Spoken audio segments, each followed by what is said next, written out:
সুপ্রিয় সত্যের সংগ্রামের দর্শক মণ্ডলী, আসসালামু আলাইকুম রাহমাতুল্লাহ। আজকের আলোচনার বিষয় ফুরাত নদী সম্পর্কে। কিয়ামতের আগে ফুরাত নদী শুকিয়ে যাবে, ফুরাত নদী থেকে সোনার খনি বের হবে। বর্তমান সময়ে ফুরাত নদী কি অবস্থায় আছে এবং ফুরাত নদী থেকে কি আসলেই সোনার খনি বের হচ্ছে কিনা, এই বিষয়ে আজকের ভিডিওতে সম্পূর্ণ আলোচনা করা হবে। তাই আপনারা ভিডিওটি না টেনে সম্পূর্ণ দেখতে থাকুন। শুকাচ্ছে ফুরাত নদী, প্রকাশ পাচ্ছে কেয়ামতের আরো একটি আলামত। আজ থেকে প্রায় 1400 বছর আগে মহানবী হযরত মুহাম্মদ সাল্লাল্লাহু আলাইহি সাল্লাম বলে গিয়েছেন, কেয়ামতের আগে শুকিয়ে যাবে এই ফুরাত নদী। ফুরাত নদী 2800 কিলোমিটার লম্বা। এই নদীটি তুর্কি, সিরিয়া ও ইরাকের উপর দিয়ে বয়ে গেছে। শতাব্দীর পর শতাব্দী ধরে প্রবাহিত হওয়া এই নদী একসময় প্রাচীন মেসোপটেমিয়ান, শুধু তাই নয়, প্রাচীন থেকে বর্তমান এর তীরে গড়ে ওঠা জনপদকে লালন করছে এই নদী। তবে জলবায়ু পরিবর্তন আর মানুষের সৃষ্টি করা দূষণের কারণে ধীরে ধীরে শুকিয়ে আসছে এই ফুরাত নদী। সাম্প্রতিক বছরগুলিতে এই নদীর পানি স্তর উদ্বেগজনকভাবে হ্রাস পাচ্ছে, যা নিয়ে প্রকাশিত হয়েছে একাধিক প্রতিবেদন।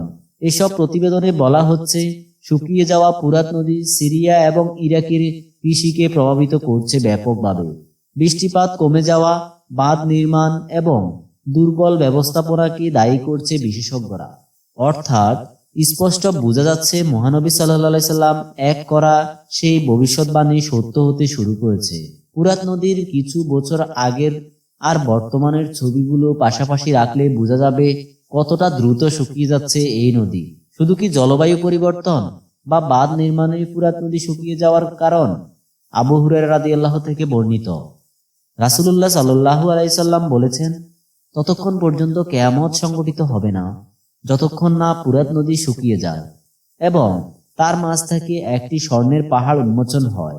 মানুষ এই স্বর্ণের জন্য যুদ্ধ করবে এবং প্রতি 100 জনের মাঝে 99 জনই মারা যাবে এবং তারা প্রত্যেকেই ভাববে, হয়তো আমি সেই বেঁচে যাওয়া একজন হব। সহিহ মুসলিম, আল বুখারী। আবু হুরায়রা রাদিয়াল্লাহু থেকে আরো একটি হাদিস বর্ণিত আছে, রাসূলুল্লাহ সাল্লাল্লাহু আলাইহি সাল্লাম বলেন, শীঘ্রই ফুরাত নদী স্বর্ণের প্রবট প্রকাশ পাবে। তাই যে সেই সময় উপস্থিত থাকবে সে যেন সেখান থেকে কিছু না নেয়। এবার ফুরাত নদী নিয়ে মহানবী সাল্লাল্লাহু আলাইহি সাল্লামের দ্বিতীয় হাদিসটির দিকে তাকানো যায়। সেখানে বলা আছে, ফুরাত নদী শুকিয়ে গেলে বেরিয়ে আসবে এক স্বর্ণের পাহাড়, আর এই স্বর্ণের জন্য মানুষের মাঝে শুরু হবে যুদ্ধ এবং সে যুদ্ধের ভয়াবহতা এতটাই হবে যে অংশগ্রহণকারীদের মাঝে মাত্র 1% মানুষ প্রাণে বাঁচবেন। এখন প্রশ্ন হচ্ছে, আসলেও কি প্রকাশ পাবে এমন কোন স্বর্ণের পাহাড়? ফুরাত নদী শুকিয়ে যাওয়ার পর এর তলদেশ থেকে উন্মোচন হয়েছে এক সুড়ঙ্গ। যে সুড়ঙ্গ আছে নিখুঁত সিঁড়ি ও অবকাঠামো। অনেক প্রত্নতাত্ত্বিক ও গবেষকের ধারণা, ফুরাত নদীর আশেপাশে বা এর তলদেশে হয়তো একটি বিরাট স্বর্ণের খনি রয়েছে। কেউ বলছেন এটি একটি প্রাকৃতিক খনি, যাতে প্রাকৃতিক নিয়মে স্বর্ণ জমা হয়েছে। আবার কারো মতে এটি প্রাচীন কোনো সভ্যতার রেখে যাওয়া গুপ্তধন। তবে কি এই সুড়ঙ্গ পথ ধরে এগুলোই পাওয়া যাবে এই স্বর্ণের খনি? যদিও এই বিষয়ে এখনো নিশ্চিত করে কেউ কিছু বলতে পারেন।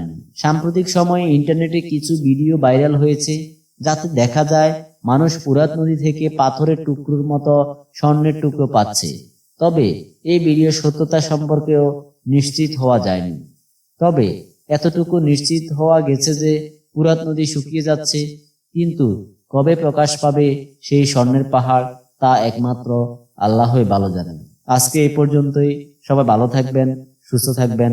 আল্লাহ হাফেজ। আসসালামু আলাইকুম ওয়া রাহমাতুল্লাহ।